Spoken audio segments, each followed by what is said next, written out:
All right. Welcome to this episode of the Fundable Founder. I'm here today with Julie Johnson, founder and CEO of Armored Things. Welcome, Julie. Thanks, Charlie. Great to have you on. I think before we get into kind of your origin story and your fundraising success, love to hear just your description of Armored Things. What's your elevator pitch? So, Armored Things is building a global data analytics platform for predicting flows of people. We call our product Crowd Intelligence, but what we really mean is that we understand where people are in large spaces at both a 35,000 foot view level down to very granular spaces and zones. We can then do that. We can then use that to do very interesting things like keep people safe, operate a space more efficiently, and improve the experience within that space. We like to compare ourselves for Google Maps of people, not cars. You can imagine if you know where people are, you can really improve their experience the same way that we all rely on Google Maps or Waze every day. Yeah, and I'm sure that's this is going from a much more of a need to have in a post-pandemic type world, as well as we think about how people utilize their spaces going forward. Yeah, I think there's a heightened awareness of wanting to know where people are and reimagining what that can be used for. So, like I said, before COVID, it was really for general security and staffing, operating efficiency. We've seen that get additional applications when you think about zone-based alerting. I don't want to have more than 100 people in this space. It's not safe. You know, I can set a great policy, but how do I make sure people are actually respecting Right. my policy to decrease the risk? That's really where we come in, and we can help make sure that it's not just lip service, that people are actually maintaining the safe posture that I actually want as a guest or employee or fan or student coming into the space. That's exactly right. Well, great. So take us back 3.5 years to when you decided to start Armored Things. What's your origin story? Yeah, so I was actually getting my MBA at Harvard when I decided that I wanted to get into the world of venture capital. And anyone who knows, how hard it is to break into a new industry, one of the approaches that I've used before is pitching your own job description. So I went Mm, out and met every entrepreneur, investor, accelerator, product manager that would talk to me, and then pitched ideas to different VCs, that's great. both in Boston and the Bay Area. So I ended up at Qualcomm Ventures, where I was really in between an R&D team and the venture capital team, focused on a thesis that I had pitched them around security and IoT. So that's really where I fell in love with this, broad market thesis around data and data proliferating in our environments from the adoption of IoT and a need to keep our physical world safe, but also our digital world safe because of the vulnerabilities some of those things create. Long story short, that has nothing to do with what Armored Things does today, except for the themes of data and security still being Right. fundamentally a really big part of our business. So as I was finishing grad school, one of my partners from Qualcomm Ventures actually said, "Hey, I think I'm going to start a company in this domain." And we very quickly realized that we could use all this data to try and keep people safe. And that was the genesis of the name Armored Things. How do we use data from all these devices in real time to help keep people safe and ultimately also improve the operational environments they live in? And that's really what we do today. Yeah, and I'll say that you've always had kind of that mission of keeping people safe, and that's been core to your story from day one, and still is today. Absolutely. But even safe from things like COVID, right? Yeah, So which wasn't it on the radar then. it certainly wasn't. And what's interesting is how that's evolved. So we did start out with the security mission. Over time we got pulled by customers into more of, security and operations. Uh, and then COVID hit and we've really doubled down, back on that original mission, which doesn't mean that we're neglecting the rest of it, but rather to say, security unfortunately doesn't always get invested in until a bad thing happens. We'd Right. all like to think that people buy insurance before an accident, but unfortunately, sometimes it takes seeing something bad happen to say, "Ooh, I really need to prepare myself and protect myself against that." And so we're seeing people really reinvest in a future where pandemics don't seem like this amorphous, impossible thing, but rather something that we need to have a preparedness posture around. And so we think that's kind of here to stay, even if the near term, kind of improves tremendously. Great. So take us back to the start of Armored Things and how you thought about fundraising. How did you kind of piece together, how much of a team did you want to put together? How much of a product did you want to develop? How much customer traction did you want to get? And then how did you think about funding around that? What was the overall strategy? Yeah, so we met our technical or I met my technical co-founder, Chris Lord, uh, right around the time we were going out to raise our first institutional capital.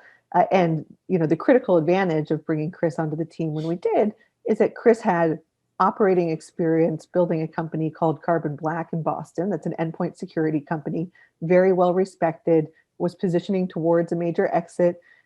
And he brought a lot of credibility immediately to our senior leadership team and was became a co-founder of this business. That also was a recruiting advantage. So we started pulling like talent out of leading Boston area companies. So we spent a lot of time talking about our team, and we spent a lot of time talking about why pulling people from cybersecurity had parallels to our market, the world of physical security. And so it's really important how we painted that picture of that team, especially because the technology we're building is complicated. Right. We didn't have the luxury of spending, less than six figures to get to our initial prototype and test it in the market. I would have loved that, but unfortunately, we're really building something that's almost more of a critical infrastructure play. We're tapping into existing technologies and using AI to predict patterns of behavior. Unfortunately, you can't build that in 2 weeks. So it was so important that we talked about our team, really important that we could illustrate what customers were saying. So we did, I think, go out with a number of letters of intent from people saying, this is the original vision of the product. We're very interested in seeing it get built. And I would say for a product where you can't do that initial prototyping and have people really commit to buy your first iteration, LOIs are a pretty good signal. They are. So we didn't have that. We had a couple of interesting industry leaders, and we raised a seed round. Now, as we were closing our seed round, we were also learning from those customers that there were pieces of our initial hypothesis that didn't work. So we were very transparent through that process that, hey, some of the things we're doing with devices really aren't about the devices. It's really about data, and talking with our prospective investors about how we were thinking about the evolution of the business. That might mean that some of those LOI customers go away. That might mean that new ones come in. And really the key there is transparency, because the biggest thing is you're being judged as organizational leaders who are thoughtful and strategic and are not going to blindly plow forward when the market is telling you otherwise. That's right. Yeah. And so when you did go out to talk to VCs and others, what were the initial conversations like? What were some of the feedback you got that you used to help you tell your story better? Yeah, I think one of the things that I learned early on, and you still learn it every time you fundraise, you relearn some of the lessons, was remembering that you can't just tell the story of your near-term opportunity, that you need to tell the story of your bigger opportunity down the road to really paint the full market potential. Our near-term market opportunity at the time was very much in universities, kind of a very specific security application. It wasn't right away that we saw all the other applications of the same product, and that we saw that, at our core, we weren't just a security application, but rather we're really a data platform, predicting human behavior. That's a much bigger market opportunity. And I continuously try and figure out how to tell that story better, because that opens up the world of investors tremendously. There's a lot of investors who say, I don't really get the security market, but we all have experience understanding people and knowing that people are messy. We don't do things that are predictable. We're random. If I might be walking one place and then turn around and walk somewhere else, right? How do we help understand that in the context of our environments? So I think reminding yourself that even though you need to have a near-term business plan, to always anchor to that kind of moonshot, where could you go in the long term is actually, probably very important as you go through these conversations. Do you find that in the conversation that starting with the vision is best and then talking about how you're going to get there? Or do you start with what your near-term opportunity is and then finish with the big vision? It somewhat depends on the investor. Mm-hmm. So some, before every meeting, I spend at least a half hour, if not an hour, digging into the portfolio, digging into the investor, and really trying to understand, the market thesis that would draw them to Armored Things or Right. potential parallels in their portfolio. If I see someone has a lot of experience with, enterprise B2B operational tools, I might focus a little bit more on the near-term crowd intelligence product that is kind of our first vertical test of being this much bigger platform play. If I see that someone loves platform plays, trust me, I'm going to the big vision and then talking about how we're selling it near term, right? So it really depends on the investor. Oftentimes, even in the opening comments and how someone introduces themselves, which is Hmm. always how you should start out the meeting, you'll get a gauge of where their passion lies and how they think of themselves. And to a certain extent, you're almost mirroring that back to them. If they care a lot about horizontal platforms, big vision, don't talk about your narrow first application Right. first. That's great advice. And I just think the idea of researching going into the meetings, right, and finding that common ground, as well as, like you said, mirror their interests, right? And if they're guiding you towards big picture stuff, talk about big picture stuff. Right. That's it seems so simple, but it's something that takes time to learn. And it's a discipline, right? Yep. Once you actually kick off a process, things tend to move quickly, or you'll have things back to back. It's very easy to let that prep slide. But I can't tell you the difference when you go in, ready, really ready to like kind of hit the key points for this investor versus, you're feeling a little strapped, you're hungry, you're tired, you haven't done the research. It's just you want to set the stage appropriately. Exactly. Now, what about just contacting those first investors? I'm sure you got a few warm introductions along the way, as well as some cold outreach. I mean, any techniques or things that didn't work or worked well with kind of that initial outreach when you're an unknown entity? Yeah, and I think so we had raised some capital from friends and family, Hmm. earlier than we raised institutional capital. Many of them actually had seed stage investor contacts that they were able to introduce us to, and then at the seed stage, there's a lot of collaboration. Yes. I think later you might find more competition for deals, things like that. But at the seed stage, uh, a lot of folks are really trying to understand, what is the universe of startups, and not all startups are, located in one specific room in one specific city. You have to do a lot of networking to Right. find them, and on the startup side, you really have to do a lot of networking to find these seed investors.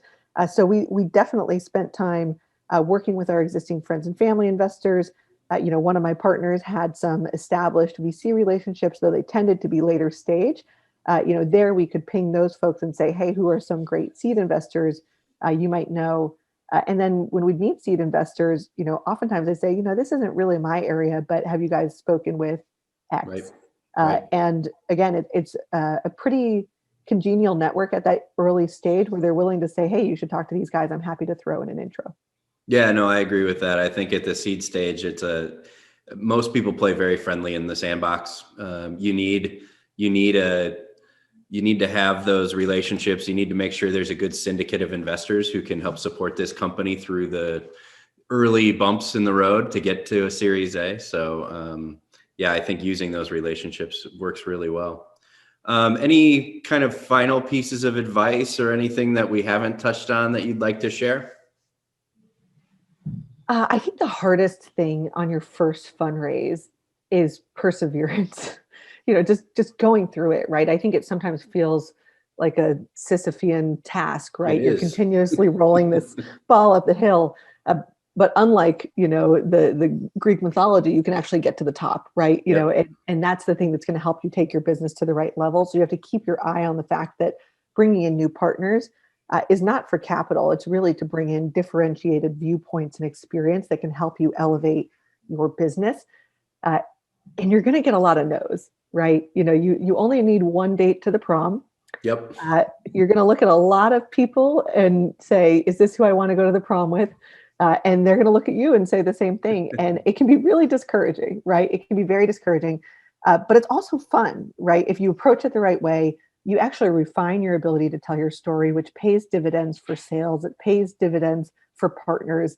Uh, but I'm not going to say it's pain free. No. So, perseverance is everything. I firmly believe in preparing before you launch your fundraise. Charlie, you know this about me already, but I probably stage my data room, a month before even finishing my deck. But it pays dividends down the road. You Yep. have someone lean in. You don't want to say to them, "Ooh, we don't have any of that pulled Right. together yet. Give me a month." Right? Right. That's not going to play well. They're going to assume that's also how you run your business. So make sure you do the work. Make sure you do the prep. Don't get discouraged by the no's, and just keep swimming. Yeah, no, that's great. I think that's great advice, Julie. And I think a couple things you've touched on that I think are really valuable is, you kind of had this mission of safety that helped you attract some really good talent who wanted to be around that mission, which I think is great. You combine that talent with this great vision and your preparation for those meetings, and you were able to find investors who shared that same vision and saw a team in place that could achieve that vision. And that's what I think helped you get that boulder to the top of the mountain. We're still pushing. Yes. I always like to finish by asking, how would you describe yourself in one word?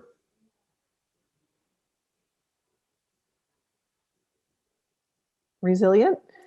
I knew you were going to say that. That's fantastic. All right. Well, try and thank you. tell me no. Yeah. Thank you so much, Julie. I really appreciated this. Great. Good luck with Armored Things. Thanks, Charlie. To innovate, invent, and disrupt? We're your partner to fuel your growth. Contact us to learn more.